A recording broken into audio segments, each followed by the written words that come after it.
Triumph motorcycles are widely regarded as being one of the world's most legendary and well-respected brands of motorcycles.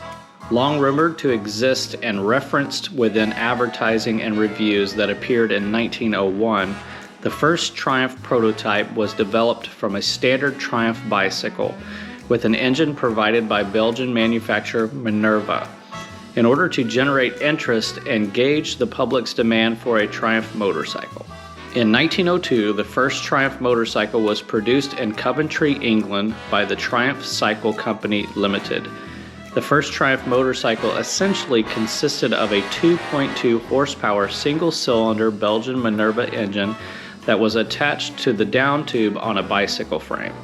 Triumphs were powered by Belgian Minerva engines followed by JAP engines until 1905, when the first all-Triumph models were introduced. By 1907, Triumph was establishing itself as a leading contender in the world of competitive motorcycle riding and racing. The company began producing a 450cc model with production up to 1,000 cycles per year.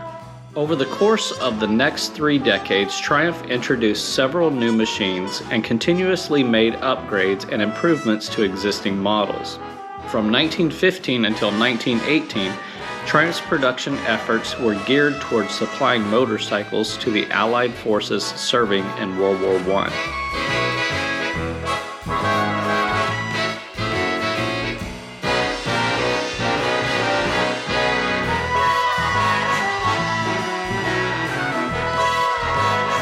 A few years later, the company debuted the new 500cc Speed Twin model.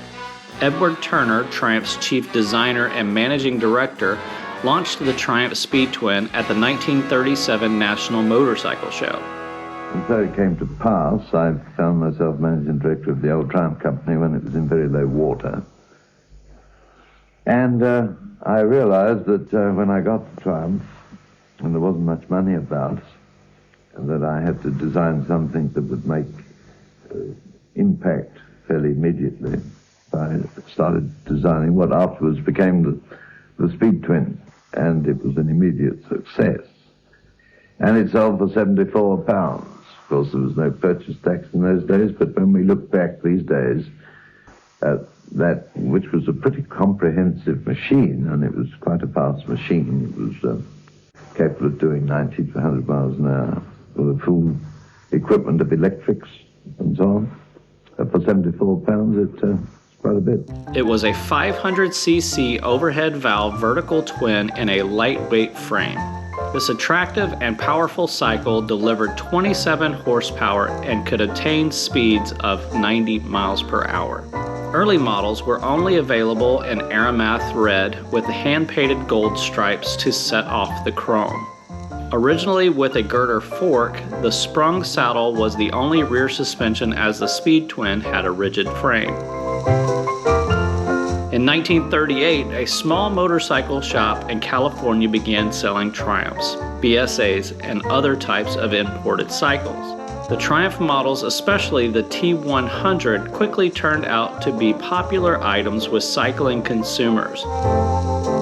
At the racetracks, Triumph motorcycles such as the Tiger 80 and the T100 were setting new performance records by 1939. In the late 30s, foreign-made motorcycles were a rare sight on American roads. Bill Johnson helped to establish Triumph motorcycles in the United States. His company, Johnson Motors, imported and sold British-made motorcycles, including the Triumph brand. In 1938, Johnson established the British and American Motors, later to be renamed Johnson Motors, in Pasadena, California.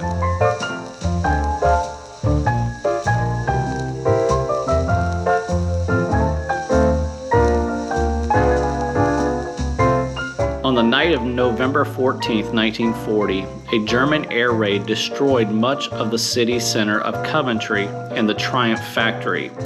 At this time, they were working on an order of thousands of military specification motorcycles. It was completely obliterated, along with all of Triumph's technical records, drawings, and designs. Here is the latest picture of bomb damage in London. Our cameraman was on the scene almost before the noise of the explosion had died away, but even so, he found that the rescue parties were already at work. After nearly 2 months of intensive bombardment, the air raid services of Britain's capital are still proving more than equal to the task. London has had a lot of knocking about, but every week is proving that London is unconquerable.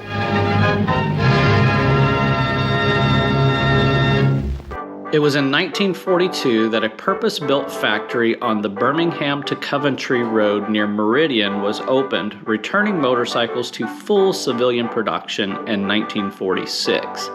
After the war, the recovery of Triumph at Meridian was largely due to the Speed Twin, which was developed in 1946 with a telescopic fork and optional sprung hub rear suspension. The headlight and instrument area was tidied up in 1949 with the Turner-designed nacelle, a feature retained until the end of the model line. Nearly 70% of Triumph's post-war production would be shipped to the United States. Post-war, the Speed Twin and Triumph Tiger 100 were available with a sprung rear hub, Triumph's first attempt at a rear suspension.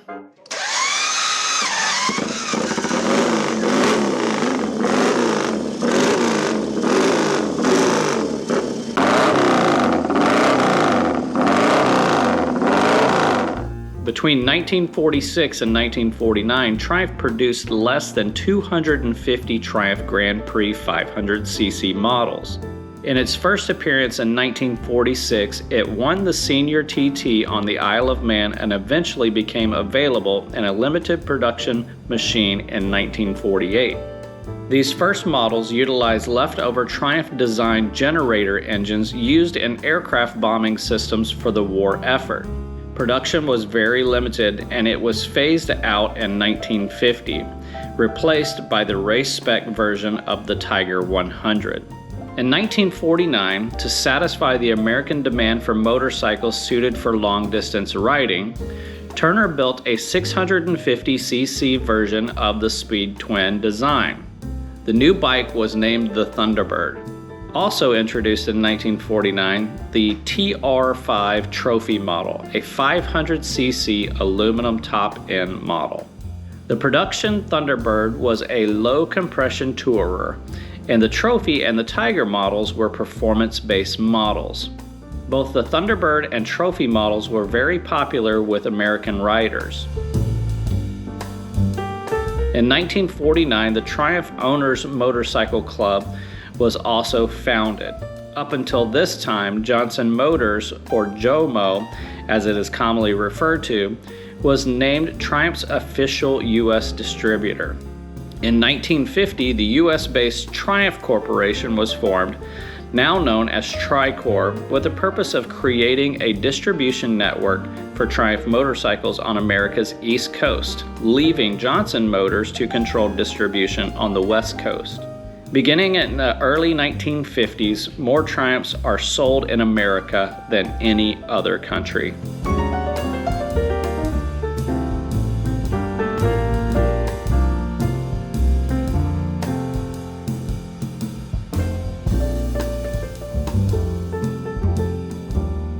1954 would be the final production year of factory rigid frame models.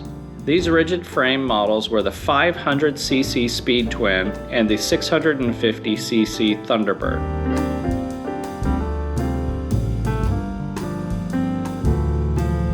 From 1902 until today, Triumph has continually produced motorcycles, making them the second oldest continuous producers of motorcycles.